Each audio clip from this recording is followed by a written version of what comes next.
Hello, this is Brian Rowe with Mythic MTG Tech with a new deck tech for you here. This deck tech is for Miraculous Super ESP. For those of you that have seen some of my past techs, this is basically an updating of the Super ESP, or also known as Super Friends Esper deck, into adding the Avacyn Restored cards. And before we get into this too much, I want to point out one of the MVPs to this deck, which is right here on the front. Of this video. It's Terminus. It puts all creatures on the bottom of their owner's library, which is amazing against zombies, regenerators, hex-proof creatures, just wonderful. And the miracle cost for this is only 1 white to play. It seems a little high at 6 casting costs for a board wipe, although with the amount of land we're going to play in this deck, it's very possible to play, but it is extremely good even turn 1, turn 2, turn 3, turn 4 with that miracle cost. And take a look at the rest of the deck, but we've got some things in the deck to try to make that miracle cost a bit more consistent. Let's move over here to the deck. The deck is very similar to the Super Friends deck that we've looked at before. It's running a heavy suite of Planeswalkers. The big Planeswalker change that I made here was I pulled out a Sorin, and I'm up to Tamiyo, the Moon Sages. Tamiyo is just incredible. She has won me games getting to her ultimate.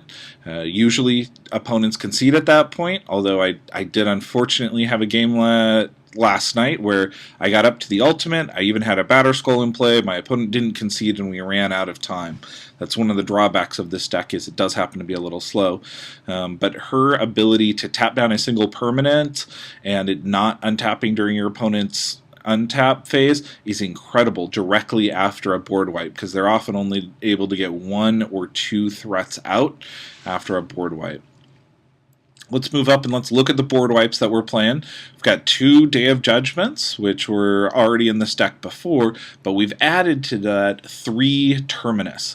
And Terminus is just incredible, as I mentioned before. That miracle cost is great, and the casting cost of 6 is actually not that bad in this deck, because you have Lingering Souls. Lingering Souls, if you can get these out early, work as a wonderful chump blocker, letting you get up to your 5 and 6 casting cost, or also letting your other Planeswalkers level up behind Lingering Souls.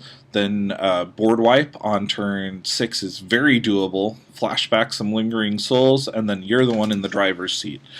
Also playing a little bit of tech in here because a lot of people locally in the Seattle area were playing Thunderous Wrath and some double striking Silver Paladin decks. Timely Reinforcements is just incredible against those. It's also great against Vexing Devil, which I don't think Vexing Devil is that playable. Although I was playing it the other night in Legacy, and it was a bit difficult, more difficult than I had thought. But Timely Reinforcements, the gaining 6 life when you're behind in life, counteracts a Vexing Devil or a Thunderous Wrath extremely easily, and it gives you several chunk blockers. Those chunk blockers don't work that well against your opponent's Lingering Souls, but as you see in the deck, there's several Lingering Souls. The other Miracle card that I'm playing in here is really an early blocker to get out 1 or 2 Angels very early in the game, or it's a win condition after you've board wiped. I have won 1 tournament game already with Entreat the Angels. The ability to play it with its miracle cost is incredible. It's actually not as bad as I thought it would be in my opening hand. If I live up to 7 mana, that's 2 4/4 flyers, which is very reasonable. And even at 5 mana, it at least gives me a single chump blocker to get up to 6 if I was unfortunate to also pull a Terminus in my opening hand. Now, the card manipulation in this deck is significantly different than what we saw in Super Friends Esper. I've added 4 Ponders. The Ponders here are just incredible. Pulling a Ponder allows you to set up the Entreat Angels and Terminus extremely well. It also combos very well with Think Twice, the ability to draw a card on your opponent's turn. I had one game last night where I was able to ponder on turn 2, set it up to where on turn 3 I could think twice on my opponent's turn and Terminus after they had already declared attackers and added another creature to the field who was Soulbond, wiping my opponent out and giving me that game entirely. Some of the other changes to this deck is I'm running a Ratchet Bomb main deck to help deal with Delvers a little bit and also deal with other people's Entreat the Angels. Last night this served me extremely well. I may even consider pulling a Tragic Slip for another Ratchet Bomb. I had a little bit of trouble with tokens where wiping the board again and again did not help when they were able to just restock with Lingering Souls.